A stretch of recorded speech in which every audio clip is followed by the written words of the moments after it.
Hopefully it doesn't pick up her face. If it does, you let me know. Here you go. I'm sorry I tore you apart.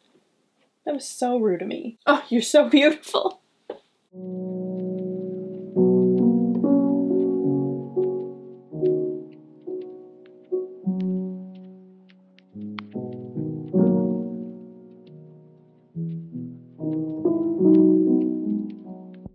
Hello, beautiful people of the internet. Welcome back to my channel. My name is Hannah if you're new here, and I'm so excited that you joined me today. Okay, so it is raining like cats and dogs outside, and the lighting is just not up to par. So I apologize. We're just gonna move past it. Anyway, today I'm here to tell you all the books that I read in the month of March. March was a pretty good reading month for me. I read about 11 books. Given I did read 5 graphic novels for a readathon that we'll get into in just a minute, but overall, pretty good month. Let's go ahead and dive in. Okay. So at the beginning of March, I participated in this really fun readathon called Let's Get Graphic, and this is year 2, I believe, of this readathon, and it's hosted by my friend Gwen. This is basically a readathon that celebrates all things comics, manga, and graphic novels. Obviously, I stuck with graphic novels. I read a total of 5 graphic novels in this readathon, which is pretty good. I made a whole entire video dedicated to those 5 graphic novels, so I'm not going to beat a dead horse and talk to you all about those graphic novels right now.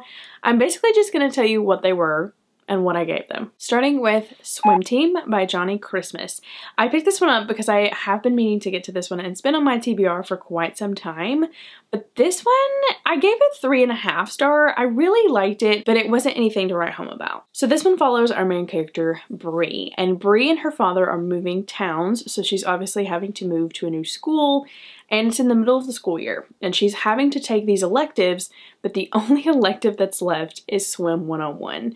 And the thing about Bree is that she cannot swim. So she's automatically freaked out and she doesn't know what to do. And so it's basically her journey of joining this swim team, joining this class, and overcoming that fear. I really did enjoy the story. It did just feel as sometimes very juvenile.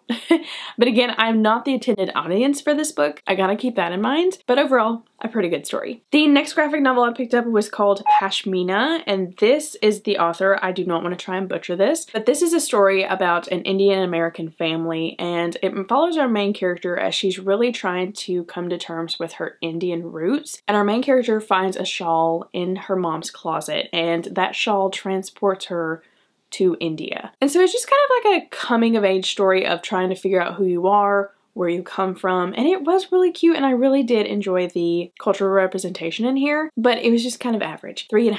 Oh my goodness. And the next graphic novel I ended up picking up was Christie's Big Idea, the Babysitter's Club graphic novel, this is book 1 of the graphic novel series for the Babysitter's Club. I've obviously missed out on these novels growing up as a kid. I was always like into Magic Tree House or Junie B. Jones or the Boxcar Children. I never really gravitated towards this series. For some reason, reading this graphic novel feels so nostalgic for me. Oh my gosh, it was so cute. I loved this. I loved the concept. I loved it. Even though this did feel a little young, obviously, again, I'm not the intended audience, but it was so cute. I loved this one. I gave it a solid 4 stars. The most successful graphic novel that I had in this whole readathon was Ghost Roast by Chanel Gibbs and Shawnee Gibbs and Emily Cannon. Oh my gosh. Oh my gosh. First of all, let me explain to you my obsession with Scooby-Doo. I loved Scooby-Doo growing up, and I have that to credit for the fact that I love mystery thrillers so much.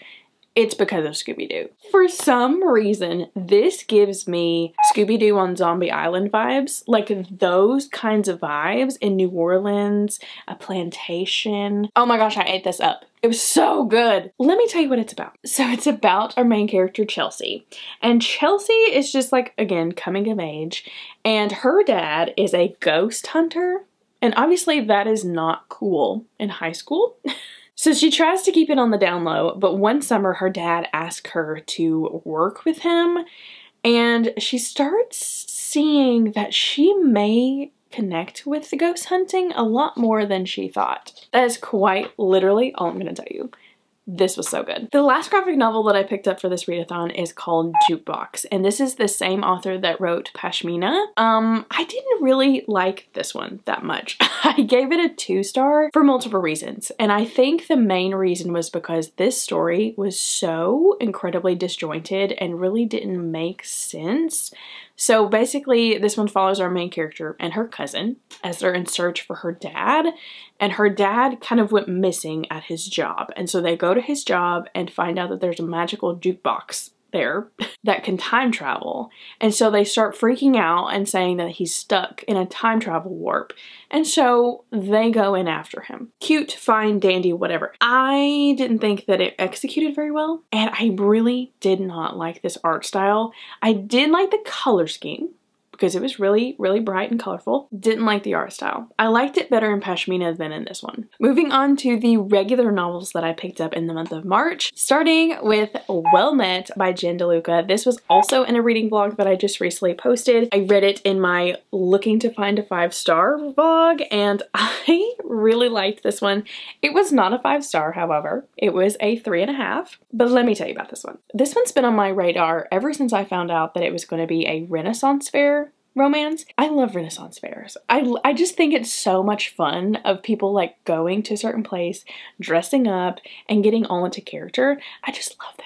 Anyway, so this one follows our main character, Emily, and Emily kind of drops everything that she's doing in her life to go and take care of her niece and her sister when her sister is in a car crash. So she kind of becomes her niece's temporary guardian while her sister is recovering. And so she goes to her niece's school and gets volunteered to work this Renaissance fair. Simon is the guy that runs the Renaissance fair, and he is grumpy. He is grumpy and he plays a pirate. Do I need to say anything else to you? Oh my gosh. There were so many times in this book that I had to close the book because I was screaming. Oh my gosh. It's cheesy. It's cheese in a can. I'm just gonna let you know that right now. It's cheesy, but I am all for cheese. I loved it, and it fed my pirate romance addiction right now. But I probably should tell you why I gave it 3.5 stars, and I'll say this. Even though there were lots of kicking my feet, screaming, and running in midair, the romance was very surface level. And there was a spicy scene in here. It was like a mild spice that I really didn't think was necessary. But just because I felt like it was so funny and quirky, and it just kind of felt like it was like, why is this in here again? I was just having so much fun, like with their banter and the way that they were dressing up and the way they were talking to each other. And it just kind of felt odd. We were there for a fun time, and that's really all it was. So nothing bad to say about it. Nothing super monumental either. Next book I read was The People We Keep by Allison Larkin. I picked this up on recommendation from my friend Courtney over on Instagram. She gave this recommendation to me for 12 Books by 12 Friends for 2024. And I picked this up audibly, and I was listening to it on my way to the beach. And to be honest, it had me in the beginning. It really did. So this one is about our main character, April. And I'm still not 100% how old this main character is. I think she's 16, 17. She's in her teens. And she's got a pretty rough life. And her dad get in a pretty major fight, and she ends up leaving home. She basically lives her life from guitar gig to guitar gig. Try saying that 5 times fast. This story ends up with her like trying to just find her way in life, which I really did enjoy that aspect of it, not understanding your place of where you fit in. I got that, and I really appreciated that part. And the very end where the title kind of weaves into the whole story being told, I really did appreciate that part, and I really did like that. But getting there was really, really slow, and we were just kind of marching along to these different men, and she would meet these men, and then she would like say, hey, I'm like in my 20s. I'm just picky when it comes to that kind of thing. I didn't appreciate her actions. I really didn't. So I ended up giving this one a 3-star. I really did enjoy the story, but I probably won't ever talk about it again. Okay, let's start talking about these 3 2-star books, and let's start talking about a 5-star. Oh, hold on. You guys, I've talked about this series until I'm blue in the face. I don't know how much more you want me to talk about it, okay? Do you need me to physically hand you the book? I need you guys to read this series. Oh my gosh, I need you to read this series. This is book number 3 of the Natural series. If you don't know what the Natural series is, my friend, let me introduce you. It is basically a YA, a young adult, Criminal Minds. It's as addictive, as mind-boggling as Criminal Minds. I cannot tell you enough times that this book series is so incredibly good. If you like anything that I just mentioned, and close-knit friendship groups, honey, this, go get this. Go get it. Okay, I'm done. I'm done. This one, I think, so far has been my favorite in the series. And that is very bold, because book 2 was so hard to beat. I will say the way she ended this one was a lot darker than the way she normally does. And honestly, I was not expecting it in the slightest, but I think that's why I loved it so much, is because it was not this cookie cutter way of ending this book. She could have gone 1,000 different ways with this twist, but the way she went with it, I'm still thinking about it. And then I was at the beach. Again, I'm feeling my pirate romance era, pirate in general era, okay? And then I picked up this book right here. This one right here. I have to tear apart her face. How rude. Fable by Adrienne Young. So many people recommended this book to me when I was talking about pirates. And I'm so thankful to each and every soul that recommended this book to me, because I would have not really picked this up on my own. Pretty sad thought, because this was a 5-star. I absolutely ate this book up. This is everything I wanted. It is a YA. I'm going to let you know that right off the bat. And it is about our main character, Fable. And Fable was dropped off on this deserted island to basically survive by her father, and he left her. He just left her. And he was like, this world's not for you. You need to survive on your own. And so she did. She basically survived off of selling and trading. And then she would every once in a while be a stowaway on other people's ships. And eventually this guy named West shows up. And he is the captain of one of these ships. Fable basically begs him to take her to her father so that she can prove to him, hey, I made it, even though you said I wouldn't. And at first, Wes was like, nah, fam, get off my boat, go somewhere else. And then he agrees. He agrees to let her come on board. That's it. That's it. That's literally it. I don't know what it is, but when YA romance is done well, I am here for it. 100%. I'm in the front row. And then the next book I picked up was a cute little cozy, and that is Kernel of Truth by Christy Abbott. This is book number 1 in the Popcorn Shop Mystery series, and that alone intrigued me to pick up this series. Oh my gosh, and I'm so glad I did. This series is following our main character, Rebecca, and Rebecca has a gourmet popcorn shop. And she also has this cute little poodle. His name is Sprocket. And she basically like runs this popcorn shop with Sprocket. Well, she's just making her little popcorn one day and she hears a scream. And next door, the lady who owns the chocolate shop, Coco, has been found dead. And let me just say this. My favorite thing about this cozy was the fact that there was so much grief in here. Like, our main character was really close to the deceased, and you could tell, just as the reader, that she was grieving this woman. I loved that. You never really get that in a cozy mystery, but I loved that. I loved that talk.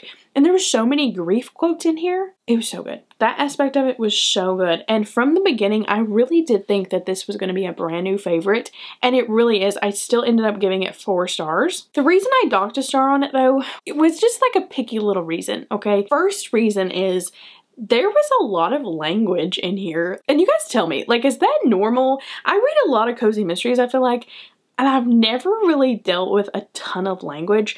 This one, it didn't have an overbearing amount, but it was in there very presently.